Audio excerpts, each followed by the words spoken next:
Welcome back to my garage. Today we continue on the brute force concept prototype engine. If you're new here, this is a 50cc externally scavenged two-stroke with a blower, external transfers with reed valves, and a rotary exhaust valve. That's the concept, and this is the prototype. Today we make the rotary exhaust valve housing and some other bits. And we 3D print the rest of these carbon fiber nylon external transfers and the blower to crankcase interface thing. We'll cut to this piece now, feeling extremely solid. It's a 100% infill and it doesn't feel like a 3D print at all. It's just massive. I did play around some with the extrusion multiplier. It was a lot of mess when I upped it 5%. So 100% extrusion multiplier that's good. With this filament for me on my Ender 3. Okay, enjoy!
If you listen closely, and especially in the middle where it goes from, where the y-axis goes from one direction to the other direction, there's a lot of chatter in the cut, and it's the loose spindle bearings, which will get increasingly worse throughout this video, and I tighten them up at the end there, and it solves it much better.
I've been advised against using the pinned over pop rivets on Instagram.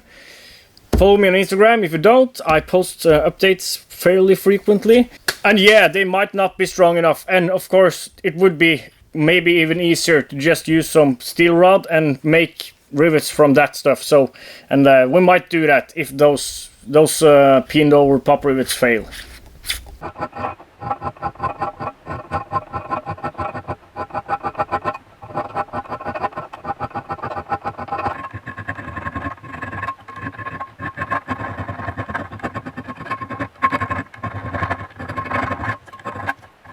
I was troubleshooting a weird clunking sound from the X-axis, and I put this cordless drill on there to move it around and to see if I could find what was going on, and managed to jam the chuck of this piece of shit cordless drill onto the bolt screw, and now I can't get it off. Been trying for a while now, and I think I'm going to try to disassemble the drill while it's still stuck on here, see if I can grab the axle, or last resort is I'll just hacksaw the whole thing off and see if I can get it off that way, hopefully. Hooray!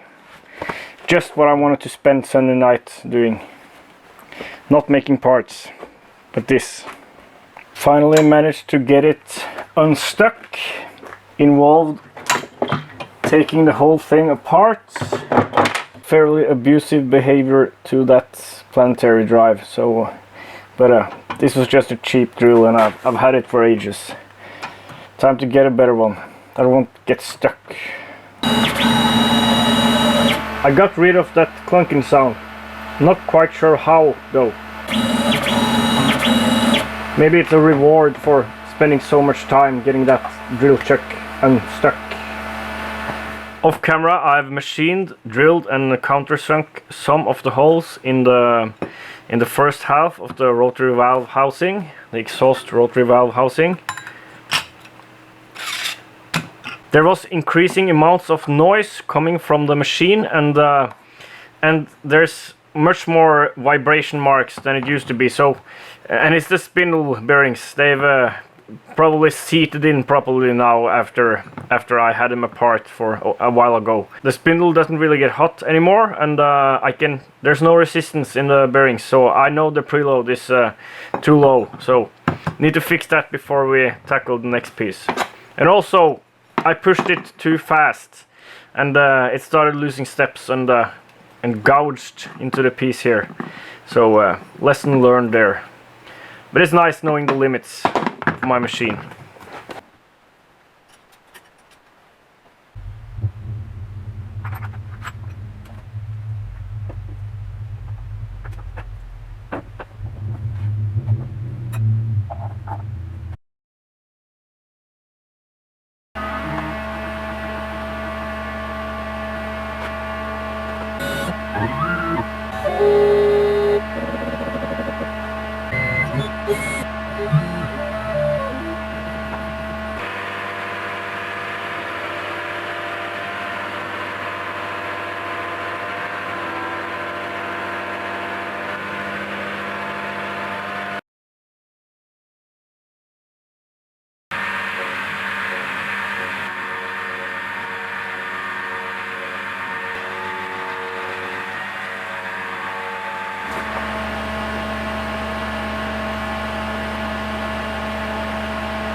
I can highly recommend the Bosch PBD40 drill press.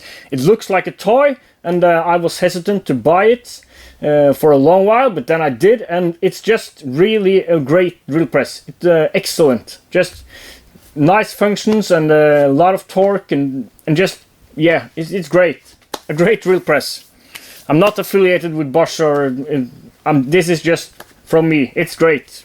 Get one.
There needs to be some clearance between the outer part and the bearing, of course, which I didn't think about. So, but I'll just use some thin shim washers, one on each side. If you're wondering why the hole is offset, it's actually not a mistake. It's so that I can fit a wrench in there and tighten it. If it wouldn't been centered, it would have been really difficult to do it properly, or annoying at least. Been there, done that.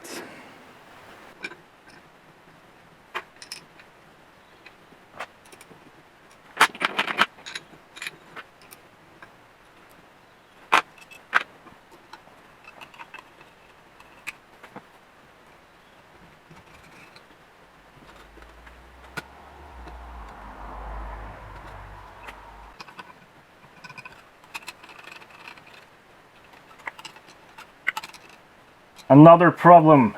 Needs to be clearance for my rivets. It's not a problem in the cover though, and it is.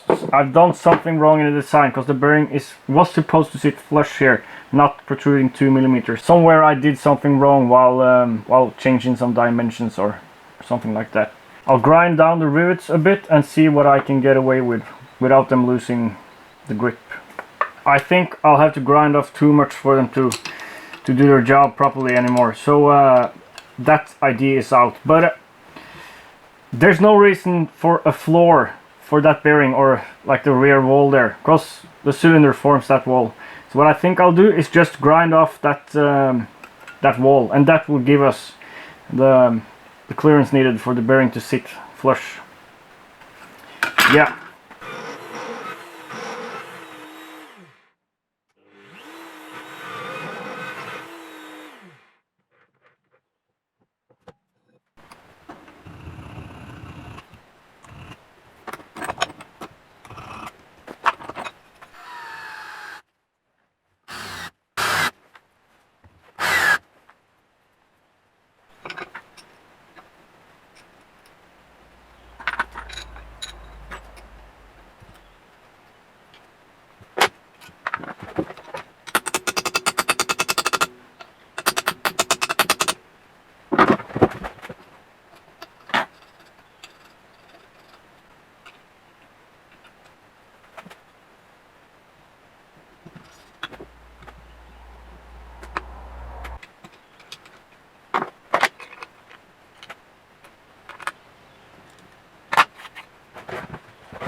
I think I'll add in a thin gasket here just to make it a little bit, give it a little slack. It's fairly tight. There's enough clearance for the valve itself, but not for the driver, I think. So it's probably a wise idea to turn it down a slight bit. Sand it down. Thanks for watching. We're getting closer. We need to clean up the ports in the cylinder, match them properly, the liner and the actual cylinder. Get some pulleys, put the crank in there, and mount up the ignition. And a carb. I've got a few carbs in the works. It might not be this one. Might be a Speedway. No, those Blixt carbs, if you've seen those. Might borrow that from a friend, or I've also contacted a few people about some pumper carbs, larger pumper carbs. So we'll see. See you next time.